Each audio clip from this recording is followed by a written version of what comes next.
Hi friends, welcome back to my YouTube channel. ഇന്ന് ഞാനൊരു kunafa recipe ആയിട്ടാണ് വന്നിരിക്കുന്നത്. വളരെ എളുപ്പത്തിൽ വീട്ടിൽ എങ്ങനെയാണ് കുനാഫ ഉണ്ടാക്കുന്നതെന്നുള്ളൊരു റെസിപ്പിയാണ് ഞാൻ കാണിച്ചിരിക്കുന്നത് കേട്ടോ. അപ്പോൾ നമുക്ക് ഇതിന് വേണ്ടിയിട്ട് ഒരു ക്രീം ചീസൊക്കെ ആവശ്യമുണ്ട്. അപ്പോൾ അത് നമ്മൾ ഷോപ്പിൽ നിന്നാണ് വാങ്ങിക്കുന്നത്.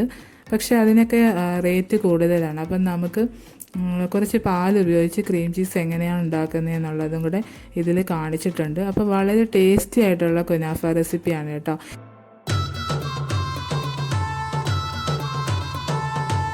അപ്പോൾ ഇനി ഇത് എങ്ങനെയാണ് ഉണ്ടാക്കുന്നത് നമുക്ക് നോക്കാം കേട്ടോ. കുനാഫ എന്ന് പറയുമ്പോൾ അതിനൊരു ഫില്ലിംഗ് ഉണ്ട്. ആ ഫില്ലിംഗ് എങ്ങനെയാണ് ഉണ്ടാക്കുന്നതെന്നാണ് ഞാനീ കാണിക്കുന്നത്. അപ്പോൾ ഒരു പാത്രം എടുക്കുക, അതിലേക്ക് 3 ടേബിൾ സ്പൂൺ പഞ്ചസാരയും അതുപോലെ തന്നെ 3 ടേബിൾ സ്പൂൺ പാൽപ്പൊടി, 3 ടേബിൾ സ്പൂൺ കോൺഫ്ലോർ, ഇത് മൂന്നും കൂടെ ഒന്ന് എടുത്ത് വെക്കാം.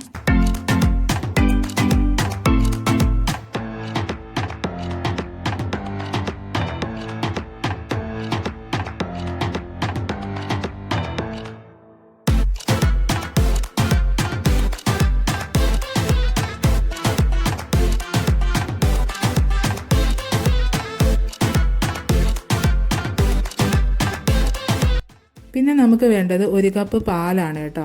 ഈ 1 കപ്പ് പാലിൽ നിന്ന് കുറച്ച് പാലെടുത്ത് നമുക്ക് ഇതൊന്ന് മിക്സ് ചെയ്തെടുക്കാം ആദ്യം.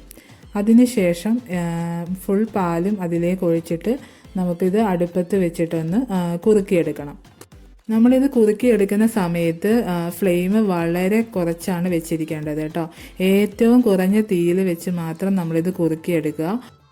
അപ്പോൾ കുറുക്കിയെടുക്കുന്ന സമയത്ത് ഇത് ഭയങ്കരമായിട്ട് തിക്കായി പോവരുത്. ഞാനിപ്പോൾ കുറുക്കിയിട്ട് നിങ്ങളെ കാണിച്ചു തരാം കേട്ടോ.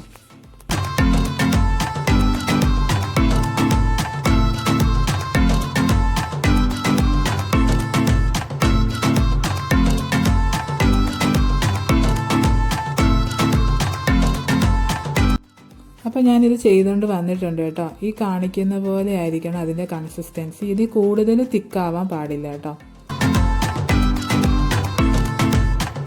ഇനി നമുക്ക് വേണ്ടത് ക്രീം ചീസാണ്. അപ്പോൾ ക്രീം ചീസ് എങ്ങനെയാണ് ഉണ്ടാക്കുന്നതെന്ന് വെച്ചാൽ, ഞാൻ ഇവിടെ ഒരു പാത്രം എടുത്തിട്ടുണ്ട്. അതിലേക്ക് 500 ml 1 കവർ പാലാണ് പൊട്ടിച്ചൊഴിക്കുന്നത്. ഈ പാല് നമുക്ക് അടുപ്പത്ത് വെച്ച് ഇത് തിളച്ച് വരുന്ന സമയത്ത് ഒരു 2 ടേബിൾ സ്പൂൺ വിനാഗിരി കൂടി ഒഴിച്ച് ഇതൊന്ന് പിരിച്ചെടുക്കാം.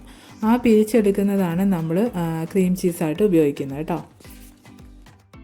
അപ്പോൾ പാല് തിളച്ച് വന്നിട്ട് ഞാൻ അതിലേക്ക് 2 ടേബിൾ സ്പൂൺ വിനാഗിരി ഒഴിച്ചിട്ടുണ്ട്. അപ്പോൾ ഇത് ഇങ്ങനെ ഇരിക്കും കേട്ടോ. ഇത് പിന്നെ നമുക്ക് ചെയ്യേണ്ടത് എന്താണെന്ന് വെച്ചാൽ, ഒരു അരിപ്പയിലേക്ക് മാറ്റുക. എന്നിട്ട് ഈ വിനാഗിരിയുടെയൊക്കെ ആ ഒരു ഇത് പോകാൻ വേണ്ടിയിട്ട് കുറച്ച് വെള്ളം ഒഴിച്ച് അതൊന്ന് വാഷ് ചെയ്തെടുക്കണം. നല്ലതുപോലെ ഒന്ന് വാഷ് ചെയ്തെടുക്കുക. ഇപ്പം ഞാനിത് നല്ലതുപോലെ വാഷ് ചെയ്തെടുത്തിട്ടുണ്ട് കേട്ടോ. ഇനി ഇത് നമുക്കൊരു മിക്സിയുടെ ജാറിലേക്ക് ഇട്ട് കൊടുക്കാം. എന്നിട്ട് നല്ലതുപോലെ ഒന്ന് അടിച്ചെടുത്തുകൊണ്ട് വരാം.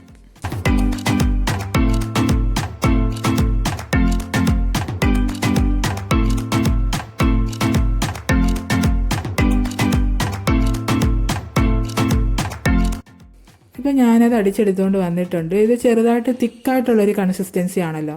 അപ്പോൾ നമുക്കതിലേക്ക് വേണമെങ്കിൽ 2 ടേബിൾ സ്പൂൺ പാലൊഴിച്ചൊന്ന് അടിച്ചെടുക്കാം.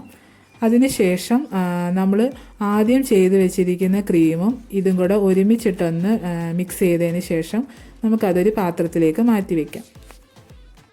പിന്നെ ഞാനിവിടെ എടുത്തിരിക്കുന്നത് വെർമിസെല്ലിയുടെ ഒരു പാക്കറ്റാണ് കേട്ടോ. ഇതിന് 50 രൂപ എന്തോ ആണ്. അപ്പോൾ നമുക്ക് വേണമെങ്കിൽ ഫില്ലിങ്ങിൽ ഇതുപോലത്തെ ചീസ് ഉപയോഗിച്ചിട്ട് ഫില്ലിങ് കൊടുക്കാം. പിന്നെ വേണ്ടത് ബട്ടറാണ്. അപ്പോൾ ഈ നൈസായിട്ടുള്ള വെർമിസെല്ലിയുടെ പാക്കറ്റ് നമുക്ക് സൂപ്പർ മാർക്കറ്റുകളിൽ വാങ്ങിക്കാൻ കിട്ടും. കുനാഫയുടെ ഒറിജിനൽ ഡോ എന്ന് പറയുന്നത് വളരെ റേറ്റ് കൂടുതലാണ് കേട്ടോ. അതില്ലാതെ തന്നെ നമുക്ക് ഇത് ഉപയോഗിച്ച് വളരെ ടേസ്റ്റി ആയിട്ട് കുനാഫ ഉണ്ടാക്കിയെടുക്കാൻ പറ്റും. അപ്പോൾ ഞാനിതൊരു പാത്രത്തിലേക്ക് ഇട്ട് കൊടുത്തിട്ടുണ്ട്. ഇനി ഇത് നമുക്ക് ചെറിയ ചെറിയ പീസായിട്ട് മുറിച്ചെടുക്കണം കേട്ടോ.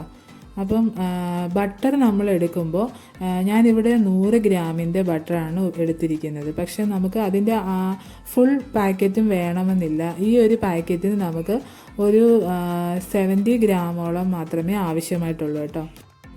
ഇനി ഈ മെൽറ്റ് ചെയ്തെടുത്തുകൊണ്ട് വന്ന ബട്ടർ ഉപയോഗിച്ച് നമുക്ക് ഈ വെർമിസെല്ലി ഒന്ന് നല്ലതുപോലെ ഒന്ന് മിക്സ് ചെയ്തെടുക്കാവേ. അപ്പോൾ നമ്മൾ ഈ ബട്ടർ എടുക്കുന്ന സമയത്ത് ഇത് മെൽറ്റ് ചെയ്യാതെ നമ്മളിങ്ങനെ മിക്സ് ചെയ്യാൻ വളരെ പാടായിരിക്കും കേട്ടോ.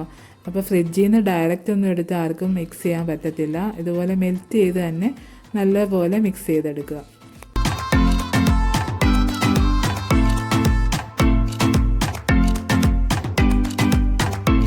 പിന്നെ ഞാനിവിടെ ഒരു 7 ഇഞ്ചിൻ്റെ പാനാണ് എടുത്തിരിക്കുന്നത്.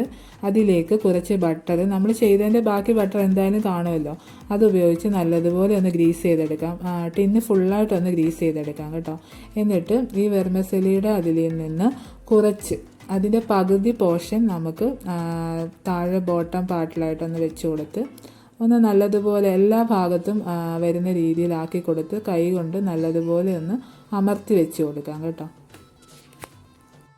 അപ്പോൾ അത് നല്ലതുപോലെ വെച്ച് കൊടുത്തിട്ടുണ്ട്. ഇനി നമുക്ക് ഫില്ലിംഗ് ആണ് കൊടുക്കേണ്ടത്. അപ്പോൾ നമ്മൾ ചെയ്ത് വെച്ചിട്ടുള്ള ഫില്ലിങ് ഫുള്ളായിട്ട് അതിൻ്റെ മുകളിലായിട്ട് വെച്ച് കൊടുക്കാം. എന്നിട്ട് അത് നല്ലതുപോലെ ഒന്ന് സ്പ്രെഡ് ചെയ്ത് കൊടുക്കണം കേട്ടോ. ഒരുപാട് അങ്ങ് അമർത്തി ചെയ്യരുത്, അപ്പോൾ അത് ലീക്കായി പോകാൻ ചാൻസ് ഉണ്ട്. അപ്പോൾ ഇത് ഫുള്ളായിട്ട് നമുക്കൊന്ന് ഫില്ല് ചെയ്ത് കൊടുക്കാം.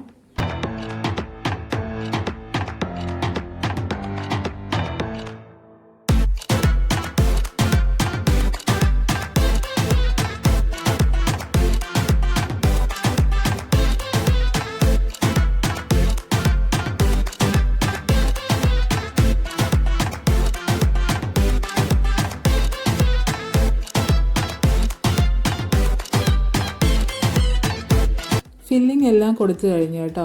ഇനി നമുക്ക് ഇതിൻ്റെ മുകളിലേക്ക് ബാക്കി പകുതി ഭാഗം മുകളിലായിട്ടൊന്ന് സ്പ്രെഡ് ചെയ്ത് കൊടുക്കാം.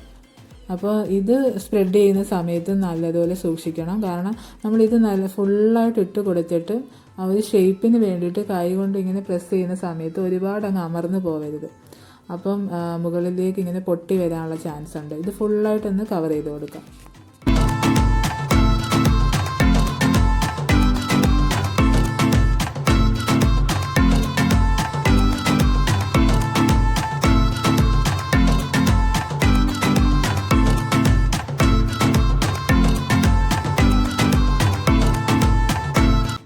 അപ്പോൾ ഞാനിവിടെ ഫുള്ളായിട്ടെല്ലാം ഫില്ല് ചെയ്ത് നല്ല ഷേപ്പാക്കി എടുത്തിട്ടുണ്ട്. പിന്നെ ഞാനിത് ഓവനിലാണ് ചെയ്യുന്നത് കേട്ടോ. ഒരു 180 ഡിഗ്രിയിൽ ഒരു 30 മിനിറ്റ് ഞാൻ ഓവനിൽ ഇത് വെച്ചിട്ടുണ്ട്. എന്നിട്ട് വളരെ ഈസി ആയിട്ട് തന്നെ ഡീമോൾഡ് ചെയ്യാനൊക്കെ പറ്റി. പിന്നെ നമുക്ക് ഇതിന് ഡെക്കറേഷൻ ചെയ്യുന്നതെന്ന് വെച്ചാൽ പിസ്ത ഉപയോഗിച്ചാണ് ഡെക്കറേഷൻ ചെയ്യുന്നത്. പക്ഷേ എൻ്റെ കയ്യിൽ പിസ്ത ഇല്ലായിരുന്നു. അതിന് പകരം ഞാൻ കാഷ്യൂ നട്ടും അതുപോലെ തന്നെ ബദാമും ആണ് ഡെക്കറേഷന് വേണ്ടി ഉപയോഗിച്ചിരിക്കുന്നത്. പിന്നെ നമുക്ക് വേണ്ടത് ഷുഗർ സിറപ്പാണ് കേട്ടോ. 3/4 കപ്പ് വെള്ളത്തിന് 1/2 കപ്പ് പഞ്ചസാര ഉപയോഗിച്ചാണ് ഞാനിവിടെ ഷുഗർ സിറപ്പ് ഉണ്ടാക്കിയിരിക്കുന്നത്. അപ്പം ഞാനിവിടെ പിസ്തായ്ക്ക് പകരം ബദാമും കാഷ്യൂനട്ടും ഒക്കെ ഉപയോഗിച്ച് ഡെക്കറേറ്റ് ചെയ്തിട്ടുണ്ട്. പിന്നെ നമ്മൾ ഈ ഷുഗർ സിറപ്പ് ഇതിൻ്റെ മുകളിലേക്ക് ഫുള്ളായിട്ട് ഒഴിച്ച് ചെറിയ ചൂടോടെ തന്നെ കഴിക്കുക. അങ്ങനെ കഴിച്ചാൽ മാത്രമേ അതിൻ്റെ ടേസ്റ്റ് കറക്റ്റായിട്ട് അറിയാൻ പറ്റത്തുള്ളൂ. അപ്പം എല്ലാവരും ഇതൊന്ന് ട്രൈ ചെയ്ത് നോക്കുക, ഫീഡ്ബാക്കൊക്കെ അറിയിക്കുക. അപ്പോൾ എൻ്റെ ഈ വീഡിയോ ഇഷ്ടമായിട്ടുണ്ടെങ്കിൽ തീർച്ചയായും ലൈക്ക് ചെയ്യുക, ഷെയർ ചെയ്യുക, സബ്സ്ക്രൈബ് ചെയ്യുക. അടുത്ത വീഡിയോയുമായിട്ട് വീണ്ടും കാണുന്നത് വരേക്കും. ബായ്.